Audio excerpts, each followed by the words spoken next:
Everyone, a very warm welcome to civil prep. इस video lecture में हम शुरू करने जा रहे हैं क्लास 8 की सोशल साइंस की न्यू एनसीईआरटी के 6th चैप्टर को। नाम the 6th chapter is the parliamentary system, legislature and executive. Parliamentary system में हमारे पास तीन बॉडीज होती हैं। We have the executive, we have the legislature, we have the judiciary. थोड़ा थोड़ा यहाँ पे इस चैप्टर में पढ़ेंगे। सबसे पहले यहाँ पे हमारे दिखाई गई है ओल्ड संसद जो भवन था, ओल्ड पार्लियामेंट की जो बिल्डिंग थी वो दिखाई गई है। उसको ये कह रहे हैं वो ये 1920s में कंस्ट्रक्ट हुई थी। अब इसको बोला जाता है संविधान सदन। और ये हमारी न्यू पार्लियामेंट की बिल्डिंग है। न्यू पार्लियामेंट की बिल्डिंग को हम बोलते हैं संसद भवन। हमारे इंडिया में हमारे first general elections of the Lok Sabha हुए थे इन द ईयर 1952 और 18th लोकसभा जो हमारी कंस्ट्रक्ट हुई थी, जो हमारी इसके इलेक्शंस हुए थे, it was in the June 2024। तो 18 लोकसभा अब तक हमारी बन चुकी हैं। Composition of the parliament of India. Parliament of India की बात करें तो हमारे पार्लियामेंट के दो हाउसेज हैं। We have the lower house known as the Lok Sabha, we have the upper house known as the Rajya Sabha. इसके अलावा president is also an integrated part of our parliament या our legislature. तो इस system को बोला जाता है bicameral system. Bi word use होता है for anything which is two. Since we have two houses of our parliament, that is Lok Sabha and Rajya Sabha, इसलिए by, और कैमरल का मतलब होता है चैम्बर या हाउस। तो हमारे दो चैम्बर्स या दो हाउसेस हैं। Lok Sabha chamber of the new parliament इस तरीके से बनाया गया है। This is the Rajya Sabha chamber, and this view of the chamber is taken from the press gallery. Now, Lok Sabha में हमने पिछले लेक्चर में भी पढ़ा था, पिछले चैप्टर में भी देखा था कि we have the composition as direct elections और मैक्सिमम नंबर जो लोकसभा में हो सकते हैं, maximum number of members that is 550 in number. Rajya Sabha में इनडायरेक्ट इलेक्शंस होते हैं जहां पे इलेक्टोरल कॉलेज होता है जिसमें हमारे MLAs that is member of legislative assemblies participate करते हैं। इसके अलावा 12 members of the Rajya Sabha are nominated by the president of India. The number of MPs represented in the Lok Sabha are based upon the population of each state, क्योंकि हमने देखा था कि ये various constituencies which are 543 in number. तो 543 constituencies में हमारे राज्यसभा को लोकसभा को डिवाइड करा गया है और हर एक कंस्टिट्यूएंसी से एक रिप्रेजेंटेटिव आता है। इसीलिए हमारे लोकसभा में एट प्रेजेंट 543 मेंबर्स हैं और ये मैक्सिमम मेंबर्स हो सकते हैं 550 members. We are aware of the several aspects of the Indian constitution. हमने बहुत सारे वर्ल्ड के जितने भी कॉन्स्टिट्यूशंस ऑफ द वर्ल्ड है उनसे कहीं ना कहीं लिए हैं और ब्रिटेन से हमने ये पार्लियामेंट्री डेमोक्रेसी का कंसेप्ट लिया है। और प्रीवियस चैप्टर में हमने ये देखा था कि पार्लियामेंट्री डेमोक्रेसी होता क्या है। पार्लियामेंट्री डेमोक्रेसी में the executive is directly accountable to the lower house और Lok Sabha. It was felt that a single directly elected house would be inadequate. तो अब हमें डायरेक्टली इलेक्टेड बॉडी को लानी थी। डायरेक्टली इलेक्टेड बॉडी अगर हमें पार्लियामेंट में लानी थी तो पार्लियामेंट में हमारे पास वी हैड टू ऑप्शंस कि हम बाई कैमरल सिस्टम लाए या यूनिकैमरल सिस्टम लाए। यूनिकैमरल सिस्टम अगर लाते हैं तो हमने सपोज कोई एक हाउस हमने यहाँ पे अडॉप्ट करा विच इज लोअर हाउस या फिर हमारा लोकसभा। तो लोकसभा हम इस पर्पज से ले आए थे क्योंकि हम डेमोक्रेसी को एस्टैब्लिश करना चाहते हैं। वी वांट कि हमारे हर एक इंडिविजुअल का से ओ इन इलेक्टेड इट्स रिप्रेजेंटेटिव, इसलिए लोकसभा आई। लेकिन क्योंकि हमारी पॉपुलेशन बहुत ज्यादा थी, इतनी ज्यादा पॉपुलेशन को रिप्रेजेंट करने के लिए ये लोकसभा वाज नॉट एडिक्वेट, इसीलिए हम लेके आए कंसेप्ट ऑफ द राज्यसभा, यानी हमने अडॉप्ट करा बाई कैमरल सिस्टम। सो हमने ये देखा कि directly elected representative will be inadequate to meet the challenges independent of India जो फेस करा था। और फेडरलिज्म की स्पिरिट थी तो हम चाह रहे थे, हम फेडरलिज्म का कंसेप्ट लाए थे। तो फेडरलिज्म का कंसेप्ट क्या कहता है, वी वांटेड कि डिवीजन ऑफ पावर हो। हमने टाइप्स ऑफ गवर्नमेंट बनाई थी। We had central government, we had state government. तो हमने ये सोचा कि स्टेट गवर्नमेंट्स का भी कुछ से होना चाहिए इन द सेंटर लेवल। इसीलिए स्टेट गवर्नमेंट के जो मेंबर ऑफ लेजिस्लेटिव असेंबलीज हैं, एमएलएज हैं, उन्हीं के द्वारा इलेक्टेड लोग जो हैं वो राज्यसभा में आते हैं। तो indirectly these MLAs have the say in the parliament by the Rajya Sabha. तो Rajya Sabha represent the rajya as, यानी कि स्टेट्स को रिप्रेजेंट कर रहा है।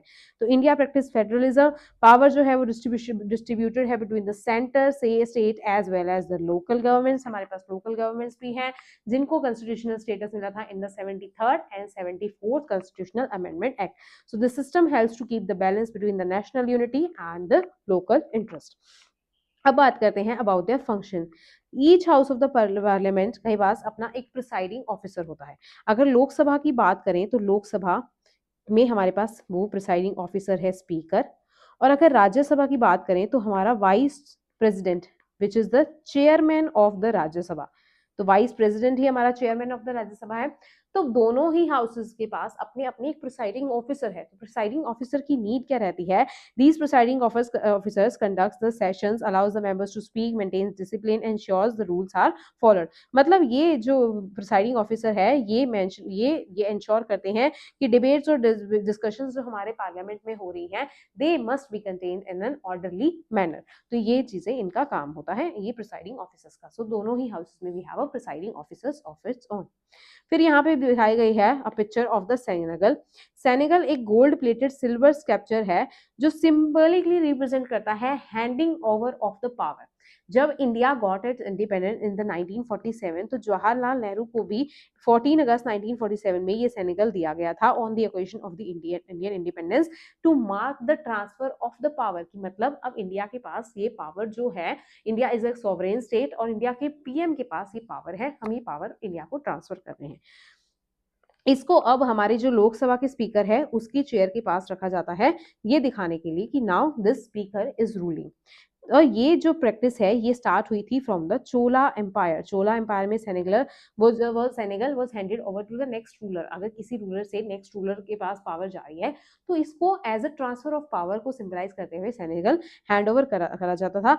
और इसके ऊपर एक नंदी बने हुए हैं विच इज शोन हियर। यहाँ पे नंदी बने हुए हैं जो सिंबलाइज करते हैं जस्टिस को। सो हमारी डेमोक्रेसी भी जस्टिस को प्रैक्टिस करते हुए चले, तो इसीलिए हमारे स्पीकर के साइड में ये सेनेगल जो है वो उसकी सीट के साइड पे पड़ा होता है।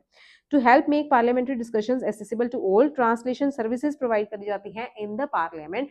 बहुत सारी लैंग्वेज, क्योंकि India is a diverse country और डाइवर्सिटी यहाँ पे हमारे यहाँ पे लिंग्विस्टिक डाइवर्सिटी की फॉर्म में भी दिखती है कि लैंग्वेज में भी बहुत सारी डाइवर्सिटी पाई जाती है। अब क्योंकि हमारे पार्लियामेंट में भी बहुत सारे अलग अलग लैंग्वेजेस के रिप्रेजेंटेटिव्स बैठे होते हैं, तो वो पार्लियामेंट की प्रोसीडिंग्स को समझ पाए, इसलिए पार्लियामेंट में ये वेरियस इंडियन लैंग्वेजेस में ट्रांसलेशन इंश्योर करा जाता है।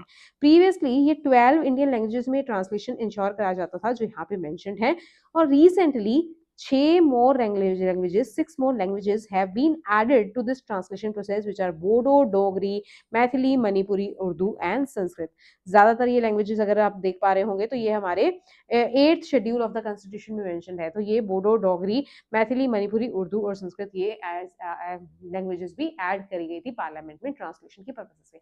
तो earlier we have 12 languages, 6 more add करी गई, तो we have 18 languages at present जहां पे पार्लियामेंट में जिसका ट्रांसलेशन देखा जाता है। यूनियन एग्जीक्यूटिव की बात करते हैं। लेजिस्लेचर में हमने देखा we have the parliament we have 2 houses, lower house Lok Sabha and Rajya Sabha. इसके अलावा president is an integral part of our parliament. अब हम देखते हैं यूनियन एग्जीक्यूटिव में कौन कौन से मेंबर्स आते हैं। यूनियन एग्जीक्यूटिव का मेंबर प्रेसिडेंट भी होता है। सो president is an integral part of parliament, मतलब लेजिस्लेचर का भी पार्ट है, एज वेल एज प्रेसिडेंट हमारे एग्जीक्यूटिव का भी पार्ट है।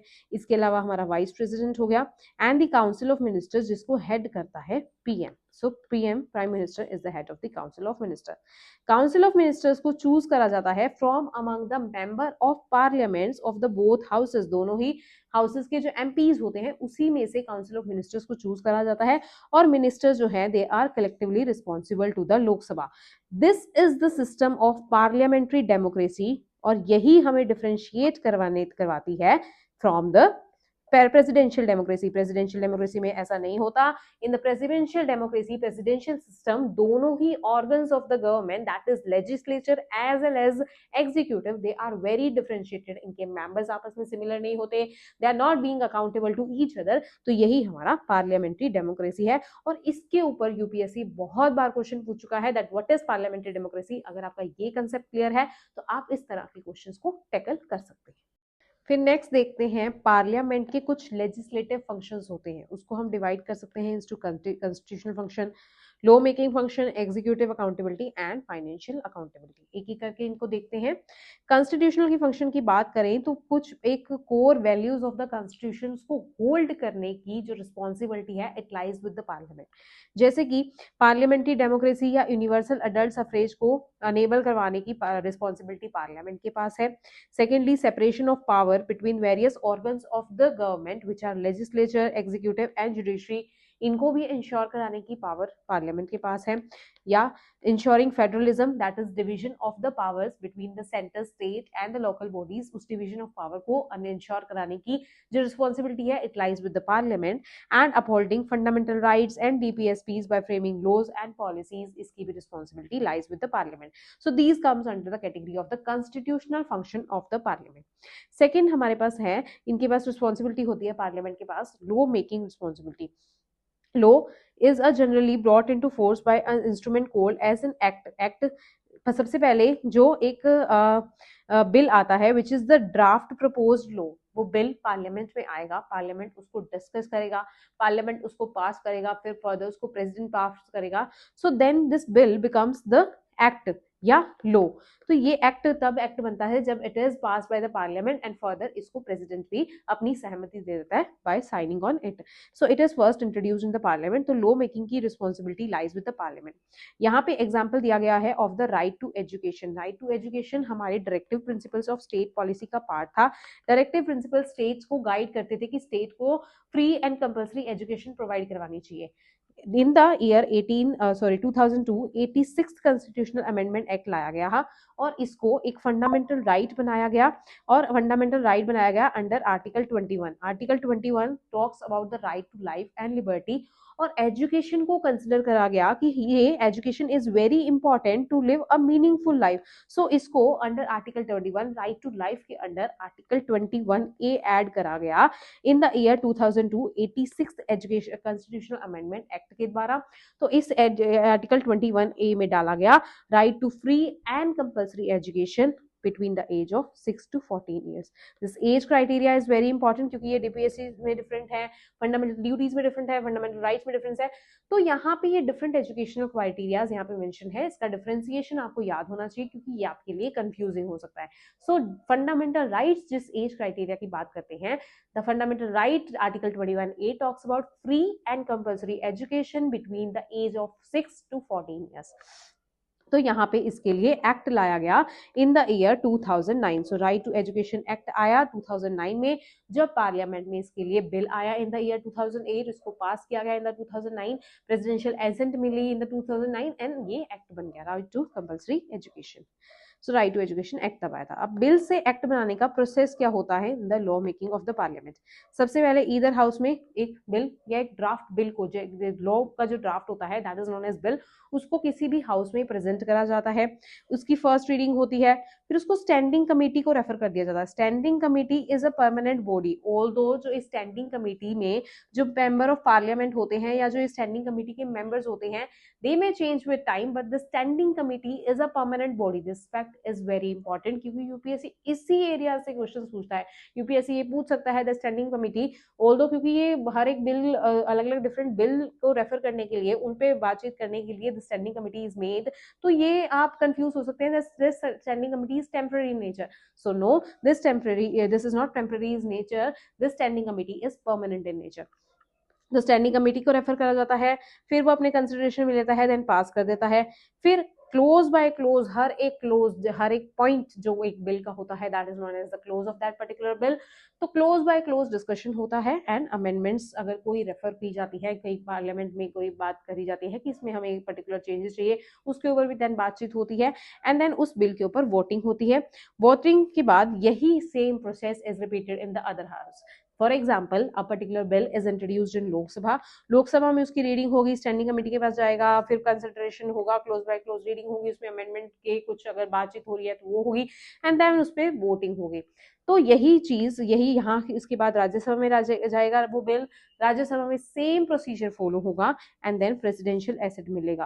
मतलब दोनों हाउसेज जब एसेट मिल चुका है, दोनों हाउसेज में जो मंजूरी मिल चुकी है उस पर्टिकुलर बिल को, उसके बाद प्रेसिडेंट अपना एसेट देता है, अपनी मंजूरी देता है, अपना साइन देता है एंड देन गेजेटेड नोटिफिकेशन मतलब गवर्नमेंट के ऑफिशियल नोटिफिकेशन के थ्रू इसको बता दिया जाता है कि हमारे देश में हम इस पर्टिकुलर लॉ को लेकर आए हैं, then it becomes an act.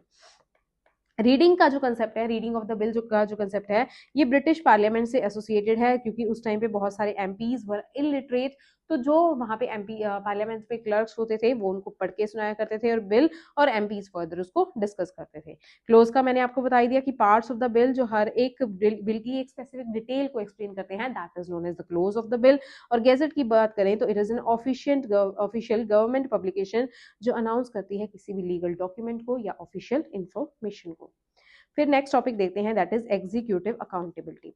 PM और council of ministers union executive का पार्ट है। प्राइमरली इनके क्या क्या फंक्शंस होते हैं, they are primarily responsible for implementing. Executive organ of the government का काम ही होता है implementation of various laws and rules, implementing and enforcing laws, और ओवरसी करना कि various effective running of the government, इसको भी ध्यान में रखना एग्जीक्यूटिव का काम होता है। Second, to take decisions regarding day to day functioning of the government.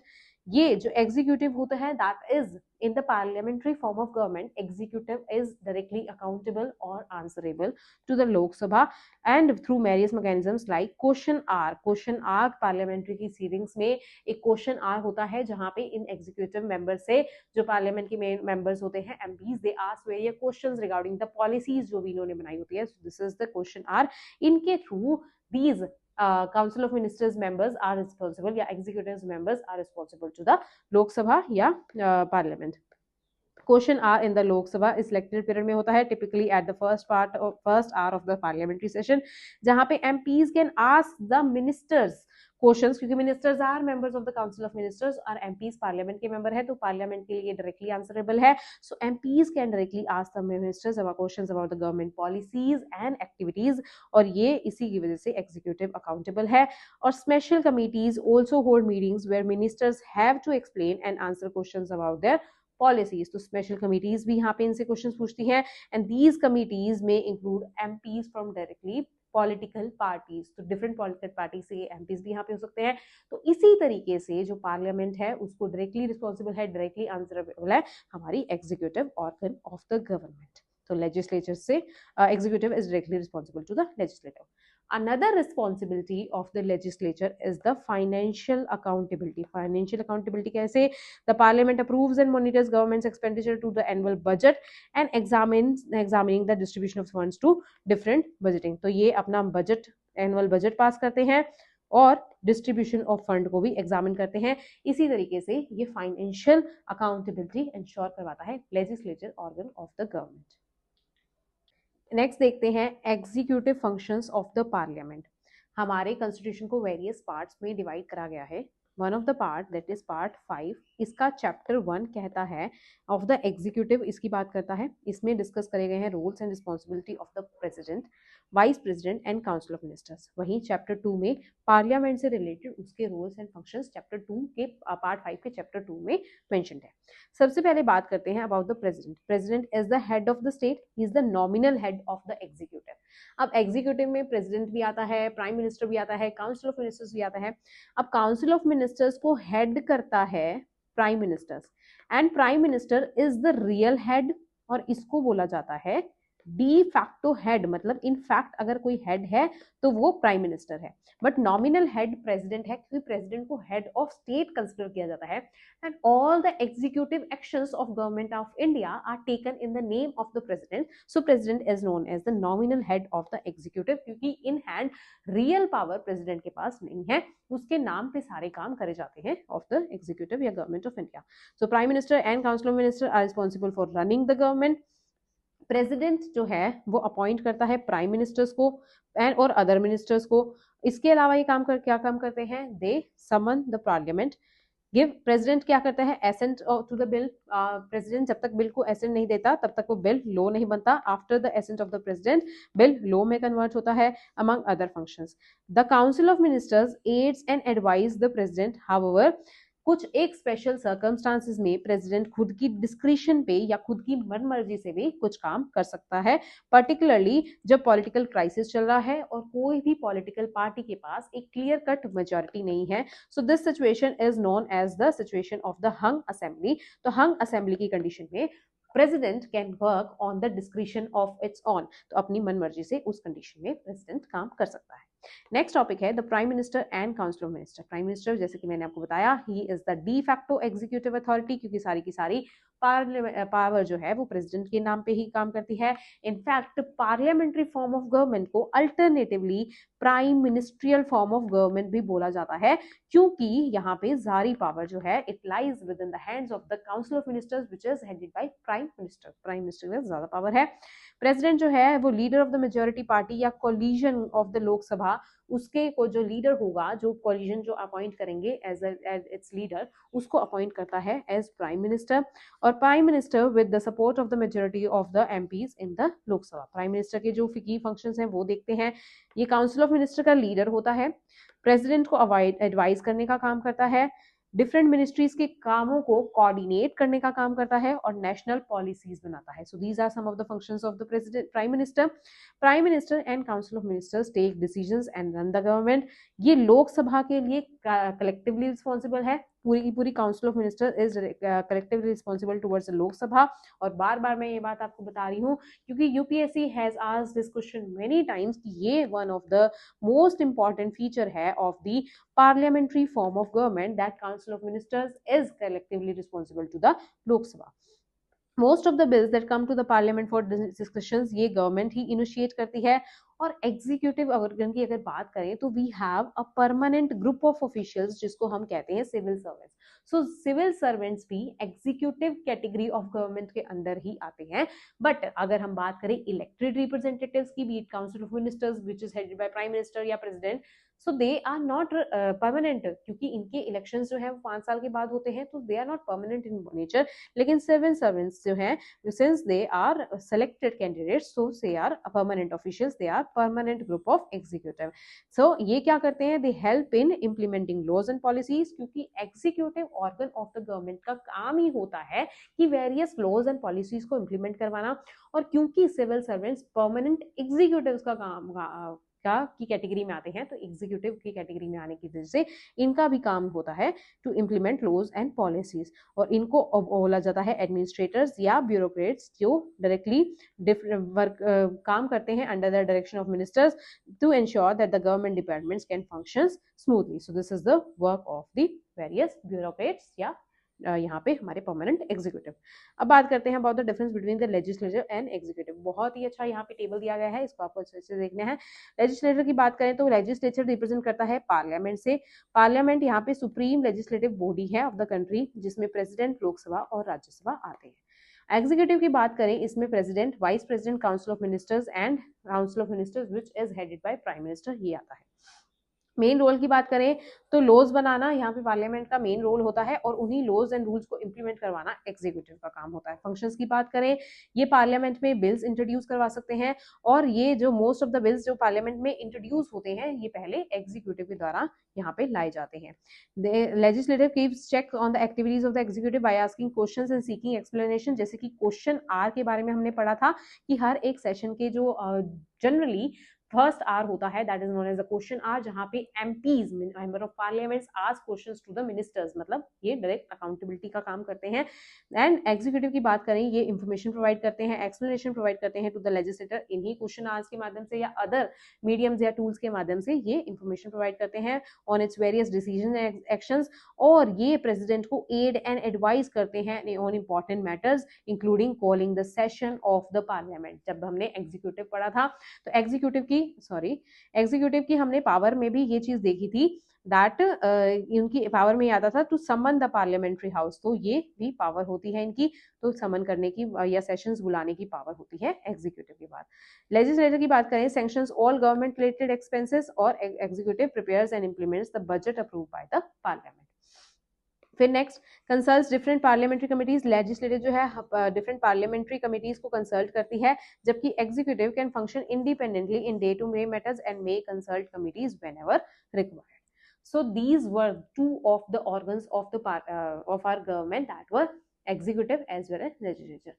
अब थर्ड ऑर्गन जो हम पढ़ते हैं about our government, that is the judiciary. इसके रोल्स एंड चेक्स क्या होते हैं? जुडिशरी एक ब्रांच ऑफ द गवर्नमेंट है जो रिस्पॉन्सिबल है for interpreting and applying the laws of the land including specific case of disputes को भी ये सुलझाने का काम करता है। Now this judiciary functions to a system of courts. जैसे हमारे इंडिया में इंटीग्रेटेड सिस्टम ऑफ कोर्ट्स चलता है, जहां पे we have supreme court at the top which is below which is present the high courts in various states, और इसके नीचे हमारे होते हैं बहुत सारे डिस्ट्रिक्ट कोर्ट्स, सब्सिडरी कोर्ट्स या सॉरी डिस्ट्रिक्ट कोर्ट्स होते हैं, लोकल लेवल कोर्ट्स होते हैं, तो ये हमारे हाई कोर्ट्स के अंडर आते हैं. So we have district courts.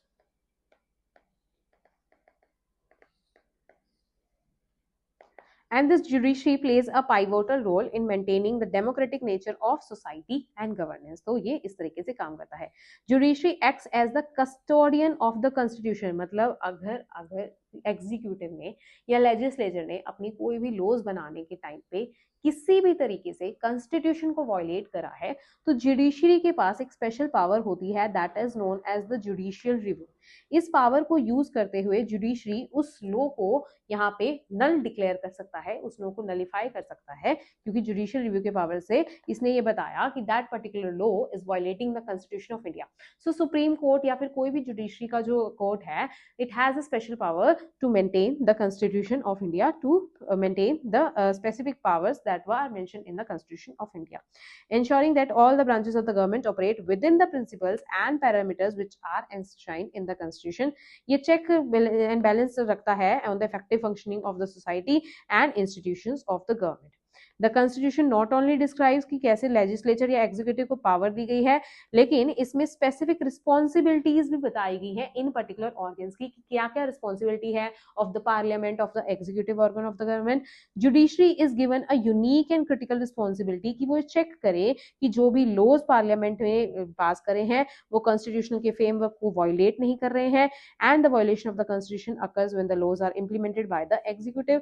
मतलब अगर पार्लियामेंट, मतलब लेजिस्लेचर या एग्जीक्यूटिव कोई भी अगर कॉन्स्टिट्यूशन का किसी भी तरीके से वायलेशन कर रहा है, तो उसको चेक करने का काम हमारी. अब इस चैप्टर में हमने देखा कि पार्लियामेंट के क्या फंक्शंस हैं, एग्जीक्यूटिव के क्या फंक्शन है, जुडिशरी के क्या फंक्शन है. तो इससे क्या है कि सेपरेशन ऑफ पावर जो है वो बना रहता है, एक दूसरे की जो ऑर्गन्स है वो सेपरेशन ऑफ पावर को मेंटेन करती हैं, एक दूसरे के ऊपर चेक्स एंड बैलेंसेस रखते हैं, जिसकी वजह से कोई भी ऑर्गन जो है it is prevented from becoming too much powerful. So this is the concept of a democracy. Now, next topic is legislative and execution function at the state level. Each state has its own legislature and executive. इसको बोला जाता है, अब state level पे जो legislature होती है उसको बोला जाता है स्टेट असेंबली. स्टेट असेंबलीज में पार्लियामेंट की तरह, पार्लियामेंट में जैसे हमारे मेंबर ऑफ पार्लियामेंट्स होते हैं जिनको हम एमपीज कहते हैं, स्टेट लेजिस्लेचर की बात करें तो we have parliament member of legislative assembly, क्योंकि स्टेट असेंबलीज होती हैं, लेजिस्लेटिव असेंबलीज होती हैं स्टेट लेवल पे, तो उनके members are known as the member of legislative assembly. अब अगर इनकी बात करें तो ये किस किस एरियाज पे लॉ बना सकते हैं. हमारे कॉन्स्टिट्यूशन में हमने ऐसी लिस्ट डिफाइन करी है, we have 3 lists.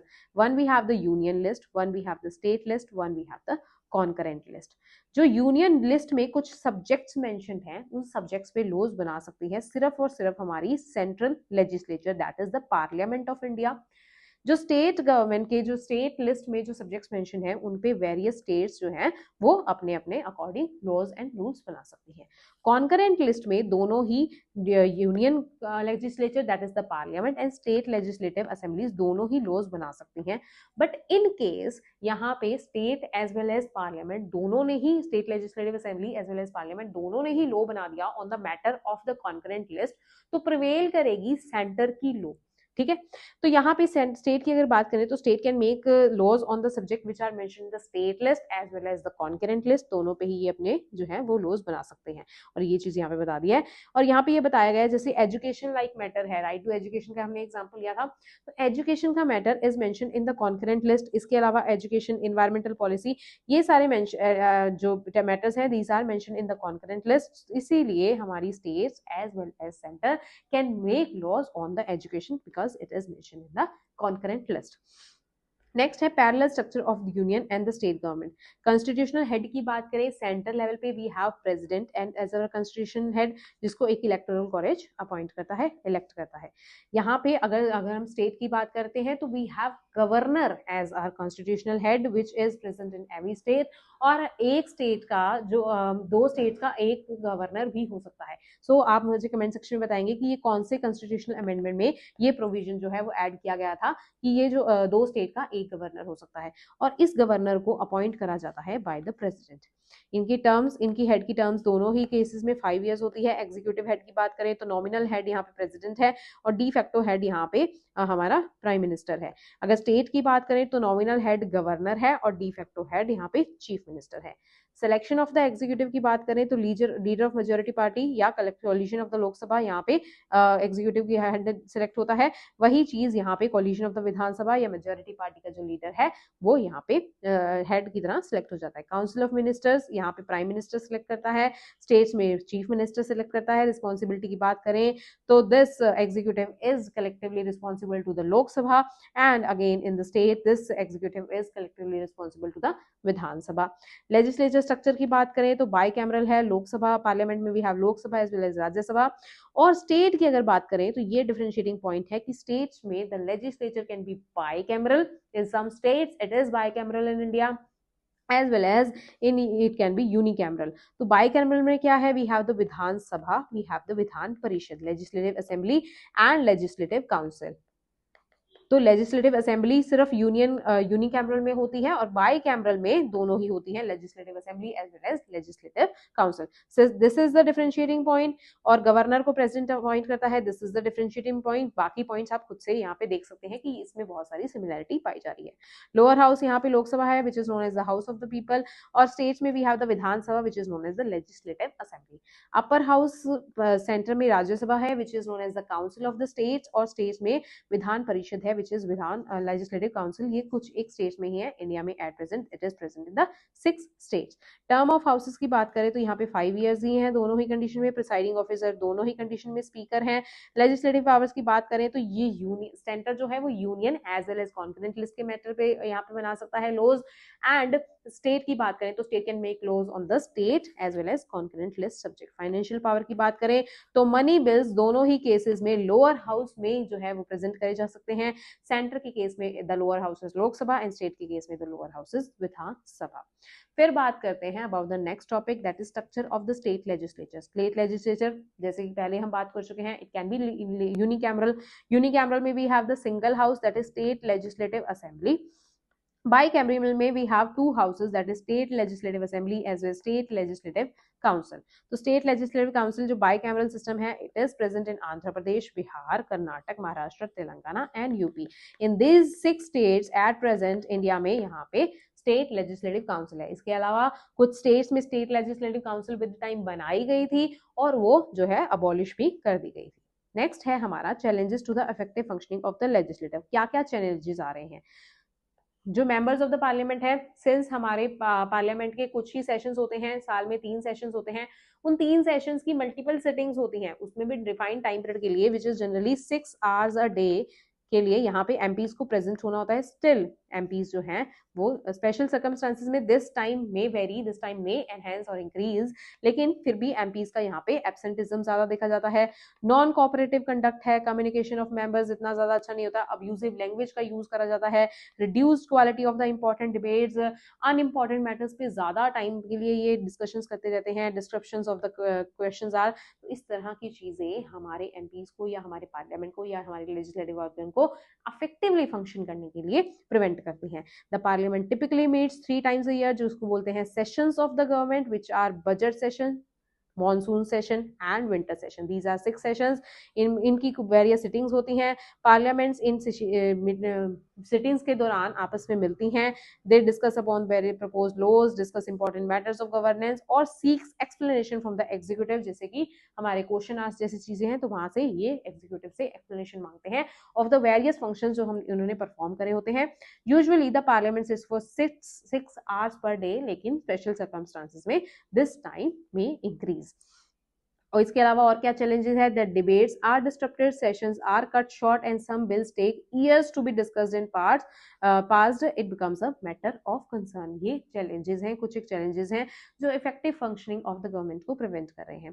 Substantial portion of the representative in the Lok Sabha have criminal cases amongst them. तो criminalization of the politics बहुत important मुद्दा है जो कहीं ना कहीं न्यूज में भी रहता है, जिससे रिलेटेड वेरियस हमारे गवर्नमेंट में चेंजेस भी लाए गए हैं, वो भी न्यूज में रहते हैं, तो वो भी इंपॉर्टेंट हो जाते हैं, उसके बारे में आपको पढ़ना चाहिए.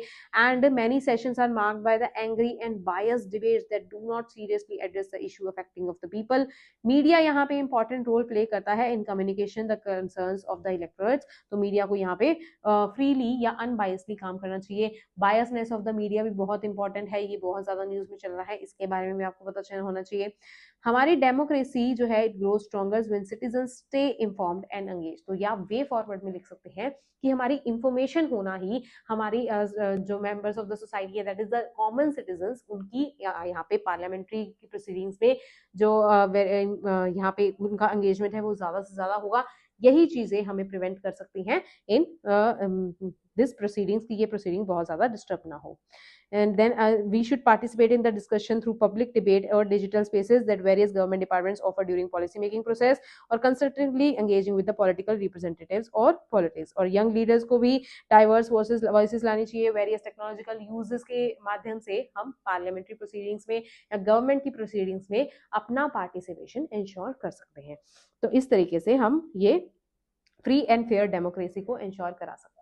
तो this was all about this chapter. ये चैप्टर भी कहीं ना कहीं बहुत ज्यादा इंपॉर्टेंट था, बहुत अच्छी अच्छी चीजें हमने पढ़ी, हमारे एग्जाम पर्सपेक्टिव से जो बहुत इंपॉर्टेंट चीजें हैं उसके बारे में हमने इस चैप्टर में जाना, तो इसीलिए ये चैप्टर बहुत ज्यादा इंपॉर्टेंट हो जाता है. तो इसी के साथ we are left with the last chapter of this NCERT series. इसके बाद ये एनसीईआरटी की सीरीज खत्म हो जाएगी, फिर हम कुछ और अच्छा इफेक्टिव लेकर आएंगे आपके लिए. इसीलिए सिविल्स प्रेप के चैनल के साथ जुड़े रहिए और अपनी तैयारी को और ज्यादा स्ट्रॉन्ग बनाते रहिए.